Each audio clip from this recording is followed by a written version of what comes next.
Olá pessoal, boa tarde.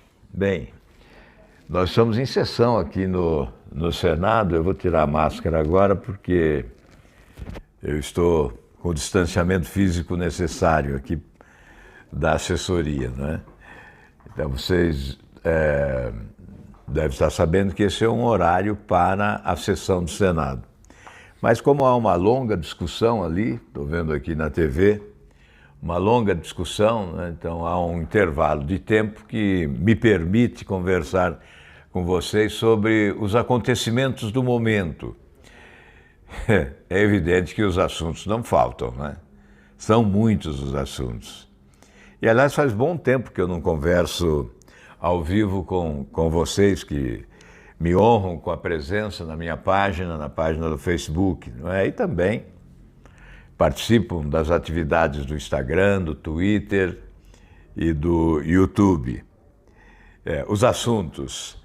O que me leva a conversar com vocês nesta hora, durante a sessão do Senado Federal, é uma decisão do Supremo Tribunal Federal que acaba de ocorrer. O Supremo, por 7 votos a 4, referenda a suspeição, reafirma a suspensão do ex-juiz Moro no caso do Triplex. Nós vamos comentar este assunto, mas agora também acaba de ser divulgado que o ministro do Meio Ambiente pediu demissão. Então, deve ser publicado já no Diário Oficial a demissão do ministro. Temos a CPI da Covid, que está em andamento aqui no Senado Federal, com prazo estipulado para terminar no dia 22 de julho. Então vamos comentar alguma coisa da CPI.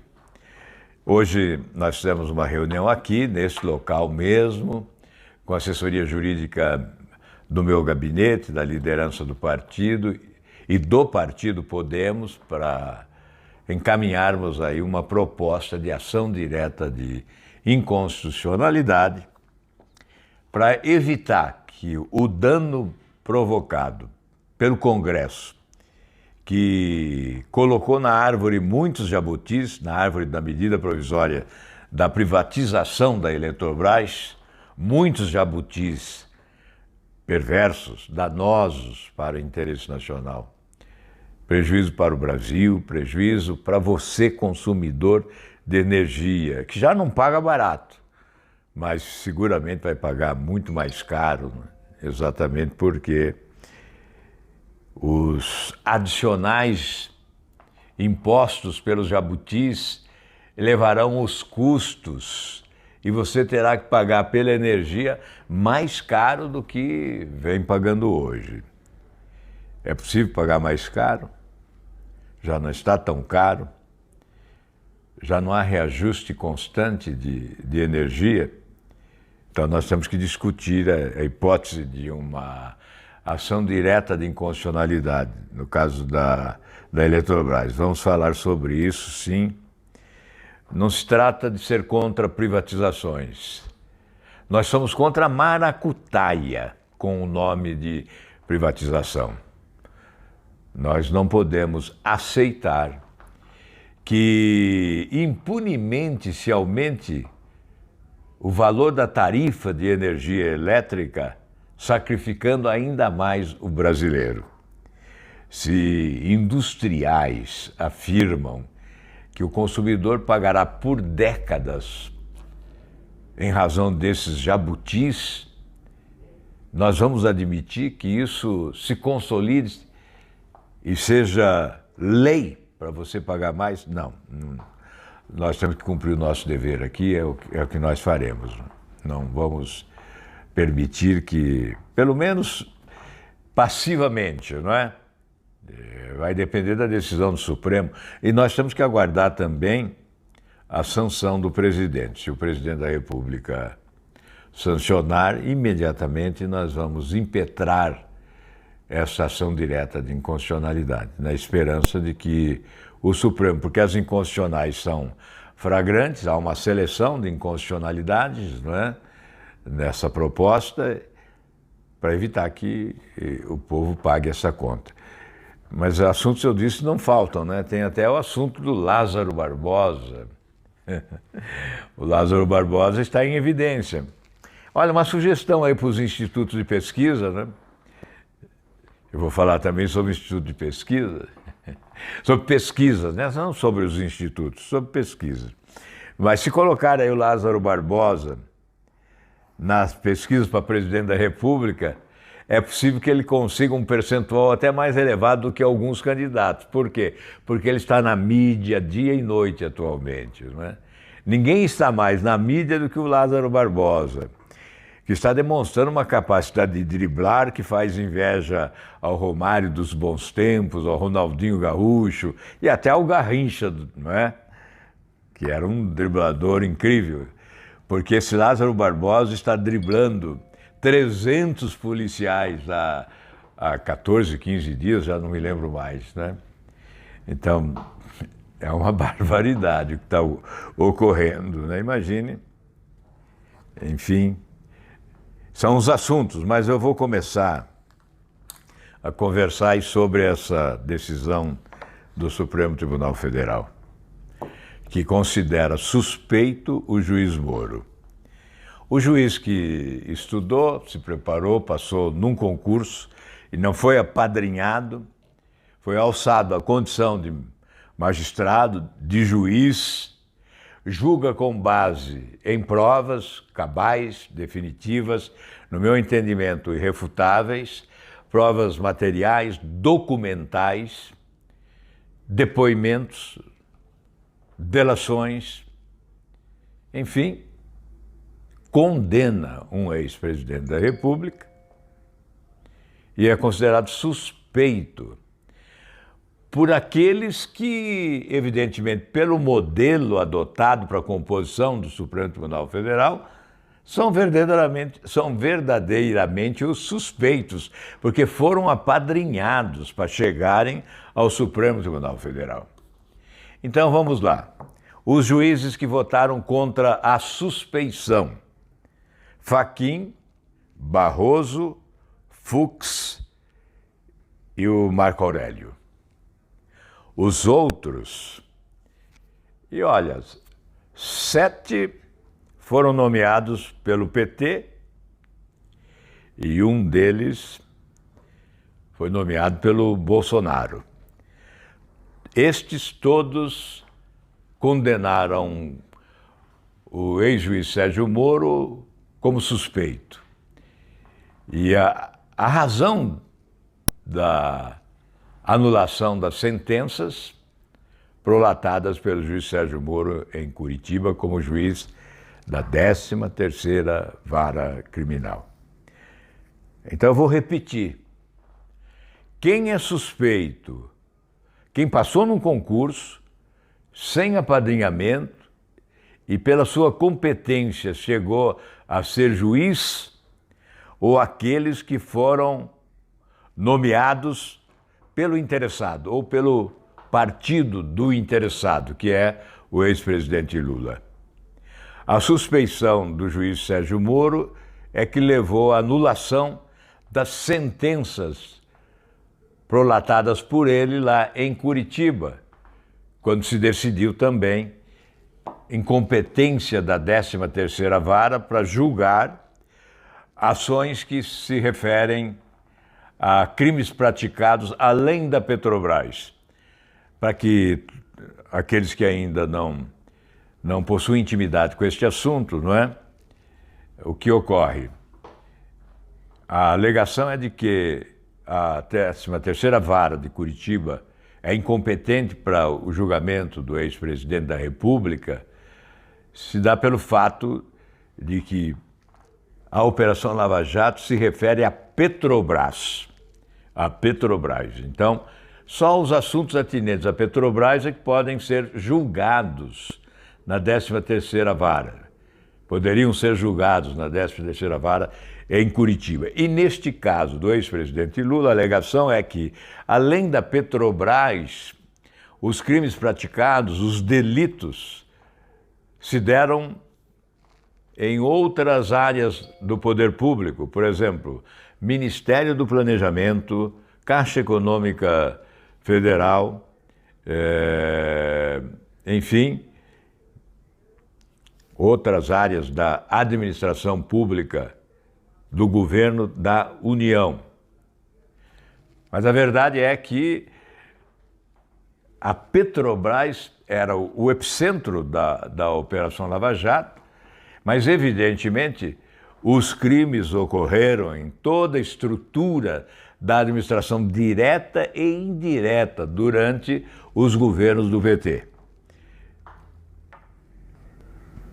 É por essa razão que nós defendemos a mudança do modelo para a escolha dos ministros do Supremo Tribunal Federal. Eu já falei sobre esse assunto algumas vezes, não é? Mas eu acho que não custa repetir. Por que isso? Por que repetir?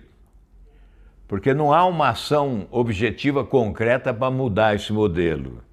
Os projetos existem, tramitam aqui no Senado Federal e eu pedi numa reunião de líderes ao presidente Rodrigo Pacheco que priorizasse essa discussão e ele prometeu reunir todos os projetos, são vários projetos, né? Eu cito do Podemos, por exemplo, Lazier Martins, Regufe, que apresentaram projetos para mudar o modelo de composição dos tribunais superiores. E o presidente Rodrigo Pacheco disse então que reunirá os projetos existentes para consultar especialistas e conversar inclusive com o presidente do Supremo, ministro Fux. Portanto, esta solicitação foi feita e foi reiterada. Qual mudança que nós almejamos no Supremo? É a substituição da indicação política pela meritocracia, um sistema de mérito. E como se faria isso? Uma das sugestões é a seguinte: o Ministério Público elege um dos seus representantes, a magistratura elege outro e a advocacia elege mais um. Então são três: a advocacia, Ministério Público e magistratura. Eu creio que os magistrados escolherão pelo mérito. É eleição. E todos acabam sendo iguais, com os mesmos direitos para postular a função de ministro do Supremo. E da mesma forma no Ministério Público e na advocacia. Então, essa lista tríplice é encaminhada ao presidente da República. Cabe ao presidente a indicação. Ele escolhe um dos três e encaminha ao Senado Federal.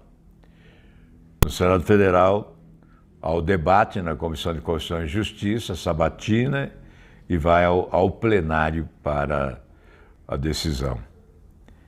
Eu creio que desta forma nós estaríamos eliminando a suspeição dos ministros do Supremo. O que vem ocorrendo, e é natural que ocorra, é que a cada decisão, por mais correta tecnicamente que ela possa ser, sempre estará dando margem à suspeição, porque quem julga foi apadrinhado. E em alguns casos, eu diria, em muitas oportunidades, inclusive, o réu é exatamente o padrinho.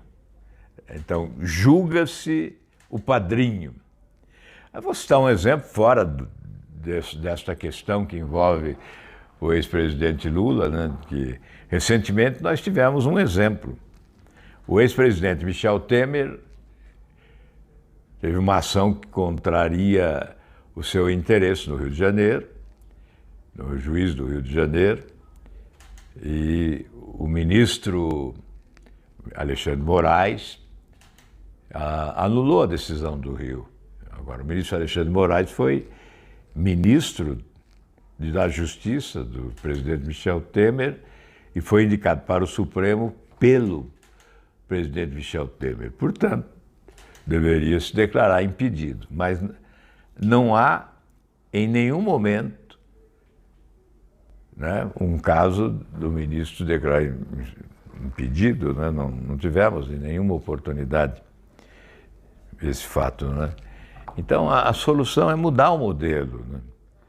Um outro modelo para a escolha de ministros dos tribunais superiores, não só do Supremo, o STJ, a própria Procuradoria-Geral da República. Ainda agora nós teremos a recondução do Aras ou a indicação de outro nome para a Procuradoria. E vamos depender da indicação do Presidente da República. Então, veja, o ministro Fux, no seu voto de hoje, ele mais uma vez enfatizou o fato de que estão julgando a suspeição do ex-juiz Sérgio Moro com base em provas ilícitas que foram roubadas por hackers. Foram hackers que invadiram a privacidade de autoridades, né, do juiz, de procuradores, de integrantes da Operação Lava Jato, e veicularam mensagens, né, que a própria perícia informa. Não se sabe se são autênticas, se foram adulteradas. O que se sabe é que são ilegítimas, ilícitas, aliás, ilícitas, porque elas foram roubadas. São consequência de um crime. E esse crime não ficou impune num primeiro momento, porque os hackers foram presos. Mas quem os pagou? Quem encomendou esse crime? Aí há impunidade, né? Mas o que nós estamos discutindo é a suspeição do ex-juiz Moro. Ele é considerado suspeito por ministros suspeitos, porque foram apadrinhados pelo réu, em parte pelo réu, em parte pelo partido do réu e até pelo atual presidente da República. E ele é considerado suspeito. Enfim, seria o caso de repetir, né, que país é esse. Nós não podemos nos conformar com isso e temos que oferecer a nossa contribuição para alterar esta realidade. Estou acompanhando a sessão, por isso, de vez em quando, eu me volto aí para a televisão. Bem, esse é um caso que eu queria comentar e registrar aqui a minha insatisfação, a minha indignação, lavrar o meu protesto. Eu creio que o que o país quer mesmo, o que a sociedade deseja, o que o nosso povo exige é um combate implacável à corrupção e não essa flexibilização dos atos de combate à corrupção, dos instrumentos que são utilizados para o combate à corrupção. O que nós não queremos é afrouxamento da legislação de improbidade administrativa, como ocorreu. O que nós combatemos sempre, inclusive, eu vou lembrar que nós ingressamos no Supremo Tribunal Federal com uma ação direta de inconstitucionalidade em relação à lei de abuso de autoridade, que essa ação direta de inconstitucionalidade até hoje não foi julgada pelo Supremo. Mas o nosso partido Podemos ingressou com uma ação direta de inconstitucionalidade porque essa lei de abuso de autoridade foi aprovada exatamente com esse propósito de dificultar, de intimidar, de, evidentemente, trabalhar a favor da impunidade, como esta nova legislação de improbidade administrativa. Enfim, vamos voltar a falar desse assunto sim, mas eu não poderia deixar de destacar essa lamentável decisão de hoje, de 7-4, não é? Mantendo a suspeição do juiz Sérgio Moro, no caso do triplex, lá que todos acompanharam, lá do Guarujá. Enfim, é como se não tivesse ocorrido um sofisticado e complexo esquema de corrupção, que começou lá com o Mensalão, depois passou para o Petrolão, que estabeleceu sempre uma relação de promiscuidade do Poder Executivo com o Legislativo e até com o Judiciário e com o setor privado, com grandes empresas empreiteiras de obras públicas, sobretudo. Foi a razão desta Operação Lava Jato. E nós sabemos, todos sabem, de quantos foram condenados. Se não me falha a memória, em segunda instância, 175 condenações. E nós tivemos a devolução para os cofres públicos de 5 bilhões de reais e temos ainda o encaminhamento para a devolução num total de 14 bilhões de reais. Então é evidente, se celebraram acordos de leniência para a devolução de dinheiro que foi surrupiado dos cofres públicos, é evidente que os crimes existiram, não é? Como alguém vai devolver o dinheiro se não houve o crime? E, evidentemente, o crime não ocorre só de um lado, só do setor privado, né?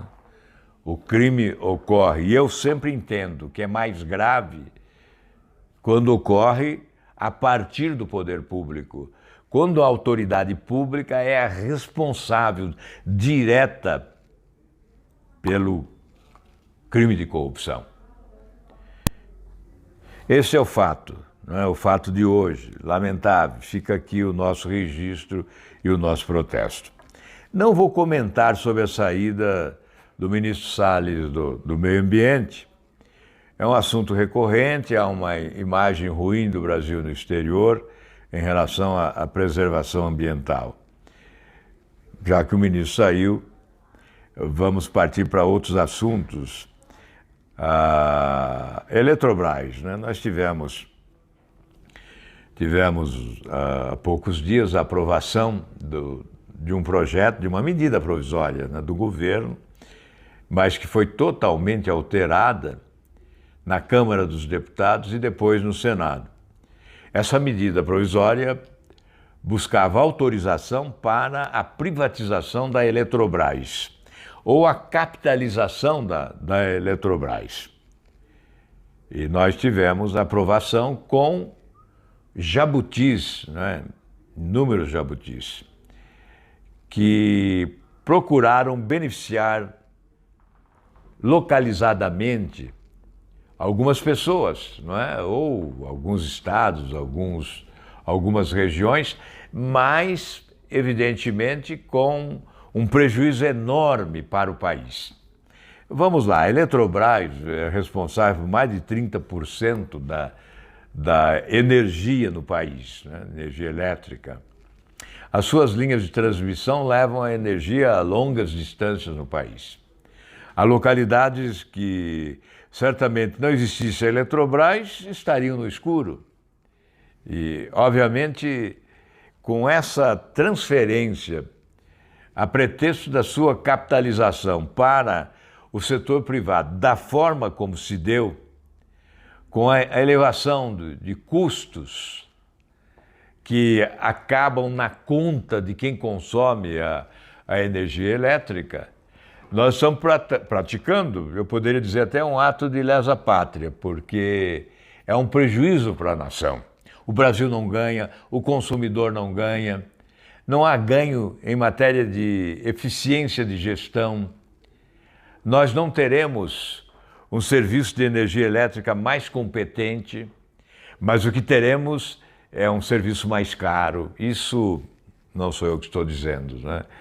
Especialistas já disseram, representantes do setor industrial já disseram, entidades do setor elétrico já disseram.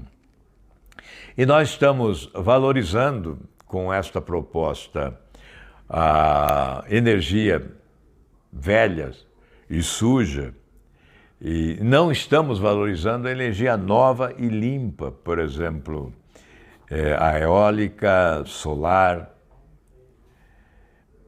Olha, eu tenho muita dificuldade de entender o que se passa na cabeça de parlamentares que, em razão de um benefício muito próximo, esquecem o prejuízo maior de toda uma nação.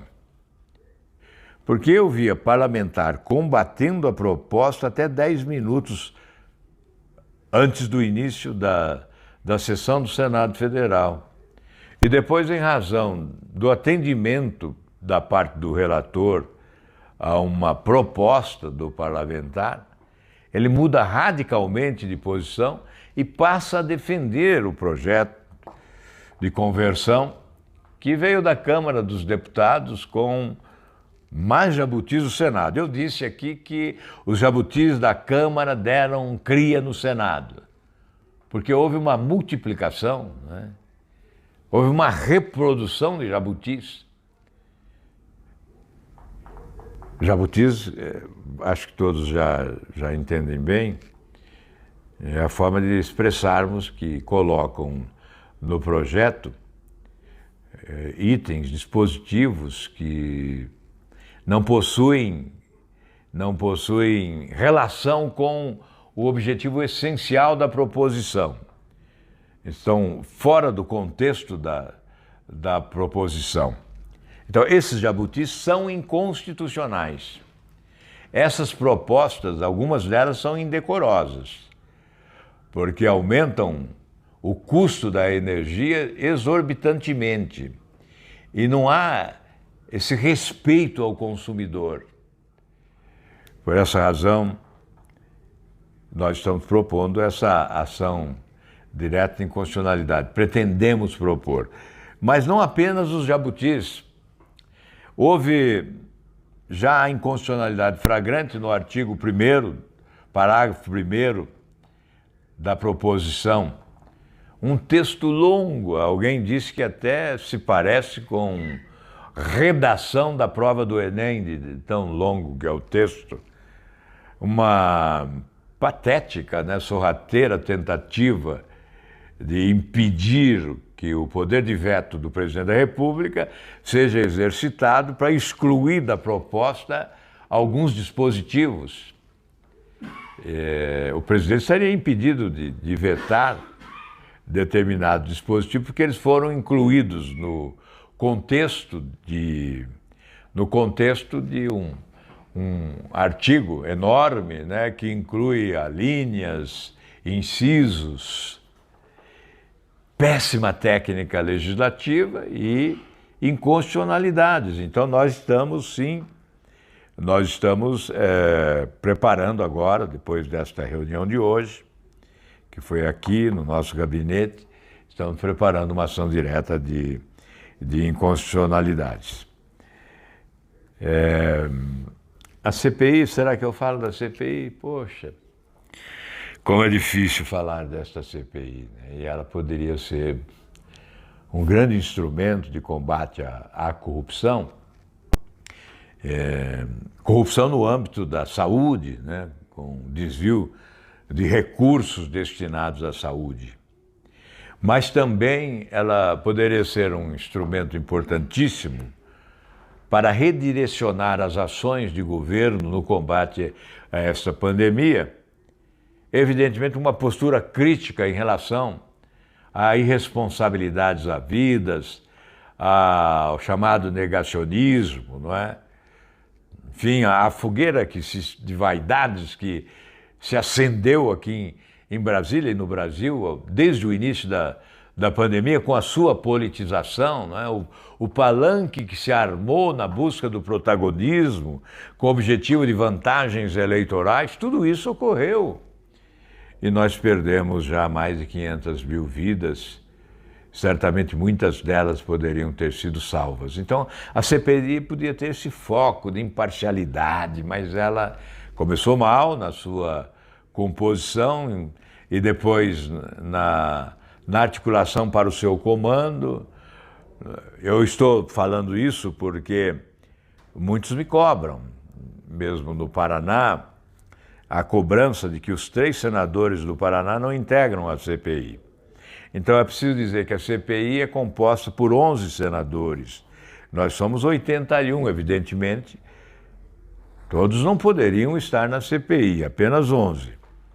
E nós indicamos do Podemos 2 senadores, o Eduardo Girão, porque ele foi autor do requerimento mais amplo, com 45 assinaturas de senadores. Então, pelos critérios antigos, né, pela tradição aqui do Senado, ele deveria ser o presidente da CPI. E por isso nós o indicamos. E o senador Marcos Duval, que é um senador atuante do Espírito Santo, ele pediu insistentemente para integrar a CPI, então nós o indicamos como suplente. Não teríamos outro lugar, não caberia mais ninguém do nosso partido, por isso os 3 senadores do Paraná ficaram fora. E eu que participei de praticamente todas as CPIs durante os governos do PT, sempre com atuação em tempo integral, né? Porque para participar de uma CPI é preciso se dedicar, né? Dedicação integral, total. Eu ficava aqui em Brasília nos finais de semana para investigar ali no chamado bunker, né? A documentação que chegava, as quebras de sigilo, enfim, os documentos que eram reunidos pela CPI. Eu permanecia fim de semana exatamente com esse trabalho. Então, quem participa de uma CPI tem que se dedicar integralmente aos trabalhos desta CPI. Então, esta é a explicação em razão da nossa ausência. Mas eu quero dizer que eu não me sentiria confortável nesta CPI porque não considero adequado o comando e a forma com que se chegou a esse comando. Então, a CPI vai terminar no dia 22 de julho, né, se não houver prorrogação, e eu já imagino o seu resultado, né? 2 relatórios, certamente 2 relatórios. Um deles, daqueles que se chamam oposicionistas agora, né? São oposicionistas só na CPI, porque alguns participam aqui desse sistema, né? Do toma lá da cá, orçamento secreto e tal.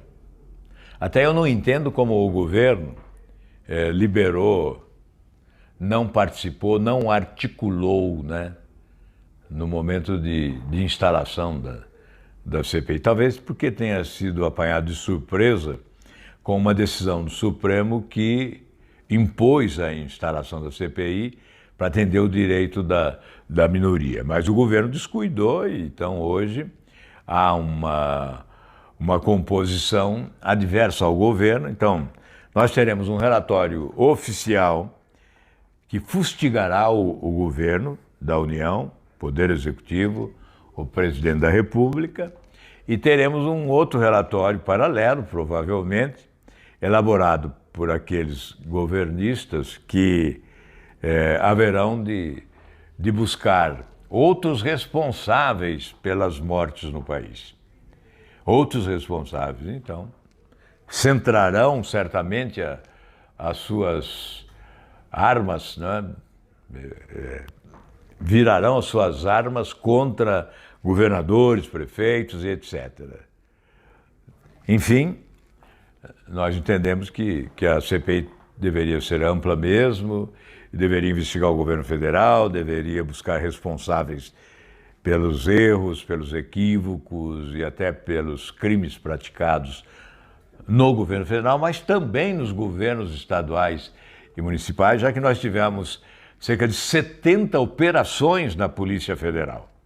70 operações da Polícia Federal, levando governador, secretário para a prisão, tivemos o governador perdendo o mandato, enfim, todos sabem o que ocorreu. Então, o correto seria uma CPI imparcial, né, que alcançasse governo da União, governo do Estado, governo municipal, consórcio do Nordeste, etc.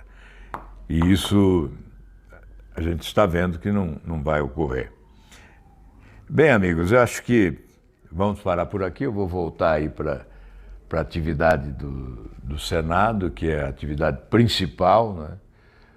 Então, discutindo ali um projeto que trata da suspensão da ordem de despejo durante a pandemia. Essa é a discussão. É um projeto polêmico que tem prós e contras, e por isso há senadores favoráveis e senadores contrários.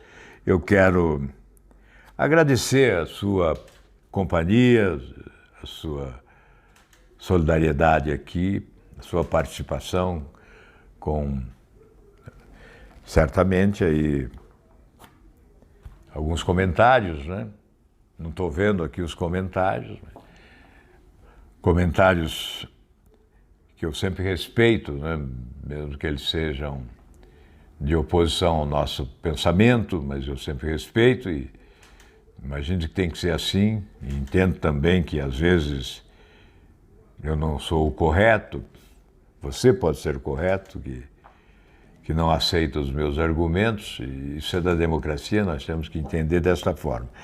Eu quero agradecer você que curtiu, você que compartilhou, você que comentou, e você que participa também do Instagram, do Twitter, do YouTube, e que convoca os seus amigos para participarem da nossa página. Muito obrigado a todos, um grande abraço e que Deus continue a nos proteger. Um abração.